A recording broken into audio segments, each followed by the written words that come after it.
जय हिंद दोस्तों। मैं प्रशांत वर्मा आप सभी का स्वागत करता हूं अपने YouTube channel hearts for learning पे। जैसा कि आप सभी को पता है, इंडियन कॉन्स्टिट्यूशन या इंडियन पॉलिटी, भारतीय संविधान में हम अनुच्छेद 35 तक इससे पहले स्टडी कर चुके हैं, जो कि हमारा भाग 3 था। भाग 3 में हमारा मूल अधिकार के बारे में चर्चा की गई थी, जो कि 12 से लेकर 35 तक किया गया है। अब हम देखते हैं भाग 4 जो हमारा है, वो भाग 4 हमारा अनुच्छेद 36 से लेकर 51 तक दिया गया है, जिसका नाम है राज्य के नीति निर्देशक तत्व, यानी कि directive principles of state policy, जिसको हम शॉर्ट में कहते हैं DPESP। भाग 4 भी एक प्रकार से हमारा मूल अधिकार ही है, लेकिन यह किसी के बाध्य योग या फिर ये इन्फोर्स नहीं करा सकते। जैसे भाग 3 था, जिसमें हमें अनुच्छेद 32 के तहत हम सुप्रीम कोर्ट जा सकते थे। अगर भाग 3 का तुम्हारा कोई हनन हो रहा है या जरा सा भी भाग 3 के यानी तुम्हारे मूल अधिकार में थोड़ा सा भी कुछ कम भी हुआ ना, तब आप सीधे रीट दायर कर देता सुप्रीम कोर्ट। आप अनुच्छेद 32 के तहत कोर्ट जा सकते, सीधे सुप्रीम कोर्ट जा सकते थे, इतनी ज़्यादा पावर देती थी। उसी हिसाब से जो भाग 4 है, ये तो है एक प्रकार से मूल अधिकार। तो मूल अधिकार को कितने भागों में बांटा गया? 2 भागों में, भाग 3 और भाग 4। जिसको भाग 3 को कहा गया मौलिक अधिकार, भाग 4 को कहा गया राज्य के नीति निर्देशक तत्व, जो कि सरकार अपनी इच्छा अनुसार देगी। यानी कि कोई सरकार के पास जब होगा तब अपनी इच्छा अनुसार देगी। इसे मूल अधिकार में क्यों नहीं रखा गया? क्योंकि जब हमारा देश आज़ाद हुआ था और संविधान जब बनके तैयार हुआ था, उस समय सरकार के पास इतना धन तथा संसाधन नहीं था जो इसे उपलब्ध करा सके। इसलिए इसे कहा गया यह सरकार की इच्छा पे निर्भर करता है। जिस कारण KT शाह जो संविधान के सलाहकार थे, उन्होंने कहा कि राज्य के नीति निर्देशक तत्व एक बैंक के चेक के समान है, जिसका भुगतान बैंक स्वयं करती है। यानी बैंक अपनी इच्छा अनुसार करती है। आप चेक लगा के आओ, उसके बाद उसको डिपॉजिट कब करते हैं पता नहीं। तथा भीमराव अम्बेडकर जी ने कहा था कि यह जो भाग 4 है, यह लोक कल्याण यानी कि नागरिक लोक कल्याण के लिए है तथा सामाजिक एवं आर्थिक लोकतंत्र के लिए है। देखो, लोकतंत्र की बात किया जाए तो सामाजिक तथा आर्थिक, यानी कोई जो समाज में नीचा है वो भी लोकतंत्र के हिसाब से बराबर, तथा आर्थिक जिनकी जात के हिसाब से नीचा है वो भी लोकतंत्र के हिसाब से बराबर है। जो आर्थिक यानी धन दौलत के हिसाब से नीचा है वो भी लोकतंत्र के हिसाब से बराबर है। जब ये सरकार ले आएगी तब की बात है। तो इसलिए अम्बेडकर जी ने क्या कहा था? लोक कल्याण तथा सामाजिक एवं आर्थिक लोकतंत्र के लिए ये नीति निर्देशक तत्व बहुत जरूरी है। चलिए स्टार्ट करते हैं। अनुच्छेद 36 क्या बताया है? राज्य की परिभाषा। राज्य क्या है, आपको हम जब भाग 3 बता रहे थे तो उसी में अनुच्छेद 12 में ही हम बता दिए थे राज्य क्या होता है। राज्य जो हमारा होता है वो जिसका अपना प्रॉपर्टी हो, जिसके अपने नियम कानून हो, जो स्वयं के हिसाब से चलता है। जैसे एयरपोर्ट अथॉरिटी होगा, बिजली विभाग होगा, इनका अपना अपना एक राज्य है। और ये अपने जो कर्मचारी हैं, जो इनके जुड़े हुए सभी लोग हैं, जो इनका फ़ायदा उठा सकते हैं। जैसे अगर बिजली विभाग चाहे कि सभी का बिजली बिल माफ़ कर दिया जाए, तो सरकार भी कुछ नहीं कर सकती, वो माफ़ करवा देगी, कोई दिक्कत नहीं। तो इसमें कहा गया है, राज्य की परिभाषा दिया गया अनुच्छेद 36 में, और इसी में बताया गया है कि ये व्यक्ति पर लागू नहीं होता। यानी किसी पर्सनल व्यक्ति पे जो नीति निर्देशक तत्व हैं राज्य के, ये किसी व्यक्ति पर नहीं लागू होते। किस पे लागू होता है? राज्य पर लागू होता है। यानी कि ये राज्य पर लागू, राज्य जब चाहे तब इसे दे सकता है, अदरवाइज ये नहीं भी दे सकता, कोई ज़रूरत नहीं है। नेक्स्ट हमारा आता है अनुच्छेद 37 में कहा गया है, न्यायालय में परिवर्तनीय तथा वाद योग नहीं है।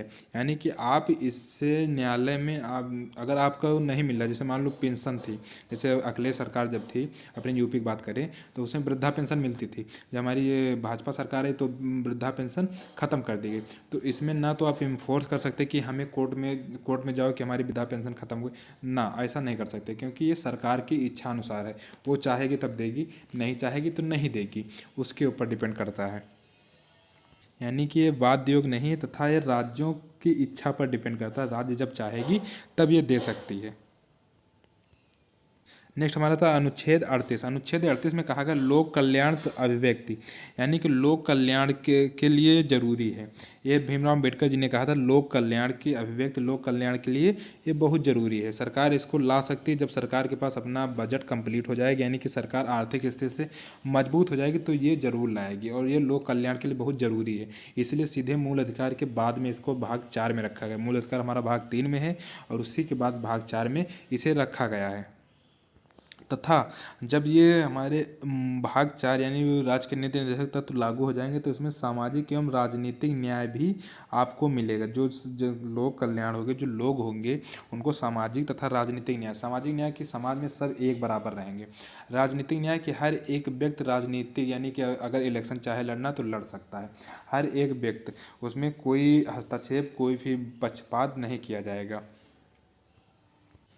जैसे इसी के तहत अनुच्छेद 38 के तहत राशन कार्ड या फिर अनुच्छेद 38 क्या कहते हैं, राज्य के नीति निर्देशक तत्व यानी DPSP के तहत ही हम लोग को क्या मिलता है, राशन कार्ड होगा। जैसे अब हम लोग का जो क्या कहते हैं हेल्थ इंश्योरेंस होता है या फिर हमारा जो कार्ड बनता है फ्री में दवा होने के लिए, इसी के तहत होता है।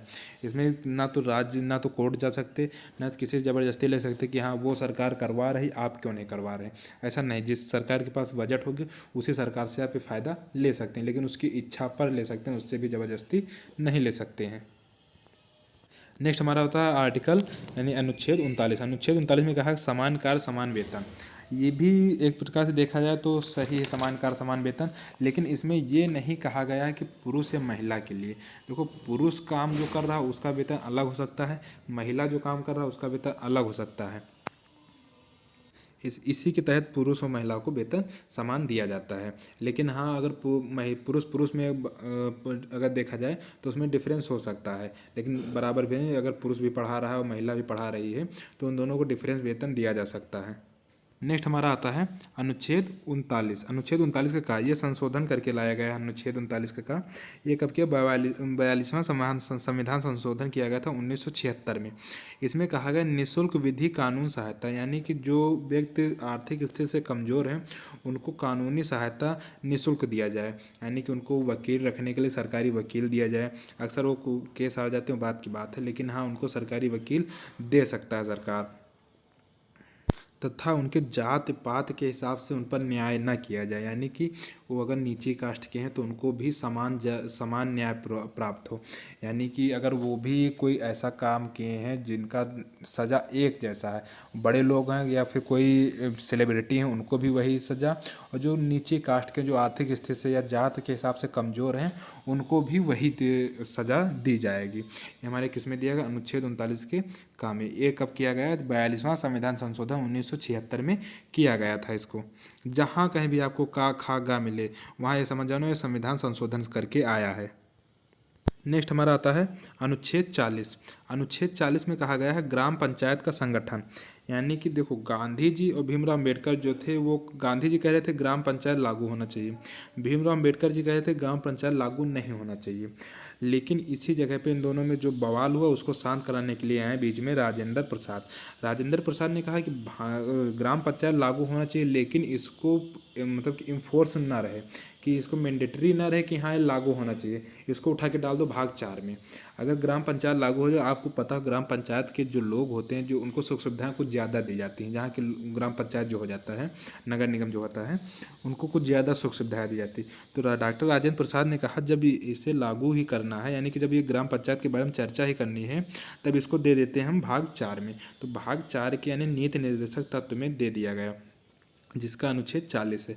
इसमें सरकार की इच्छा पर से सरकार जब चाहेगी तब उसे कर सकती है, नहीं चाहेगी तो कोई ज़बरदस्ती नहीं कि हमारा ये क्षेत्र ग्राम पंचायत होना चाहिए। राजस्थान पहला ऐसा राज्य है जो कि ग्राम पंचायत को लागू किया। 2 अक्टूबर 1959 के मतलब कि इसे लागू किया गया, कब, गांधी जी की जयंती में। गांधी जी की इसके पक्ष में थे, इसीलिए गांधी जी की जयंती पर इसे राजस्थान इसे लागू कर दिया, ग्राम पंचायत होना जरूरी है। ये था हमारा आर्टिकल 4। नेक्स्ट हमारा आता है अनुच्छेद 41।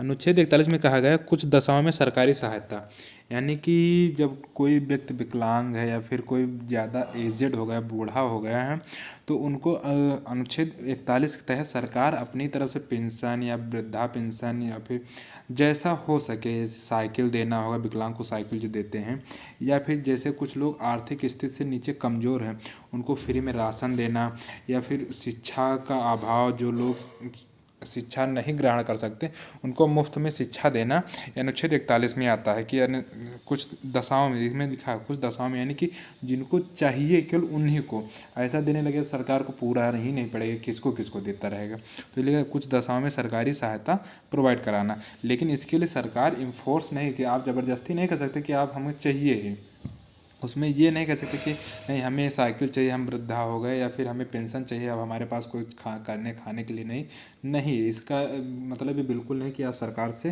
ज़बरदस्ती करें। इसीलिए इसको भाग 4 में रखा गया। नहीं बहुत लोग जाते हैं सुप्रीम कोर्ट, जैसे अभी देखा जाए तो अखिलेश सरकार जो थी वो पेंशन दे रही थी, वृद्धा पेंशन, और ये भाजपा सरकार है ये पेंशन ख़त्म कर दी, लेकिन इसमें कोई विरोध नहीं कर सकता, ना तो कोई इसमें ज़बरदस्ती ले सकता है। सरकार की इच्छा पर ही डिपेंड करता है, अगर वो चाहेगी तब दे देगी, नहीं चाहेगी तो आप कुछ नहीं कर सकते, आप चुपचाप चुपाई मार के घर बैठ जाएगी। फिर नेक्स्ट आता हमारा आर्टिकल 42 यानी कि अनुच्छेद 42। अनुच्छेद 42 में कहा गया न्याय संगत कार्य मनोचित दशा में प्रस्तुति सहायता।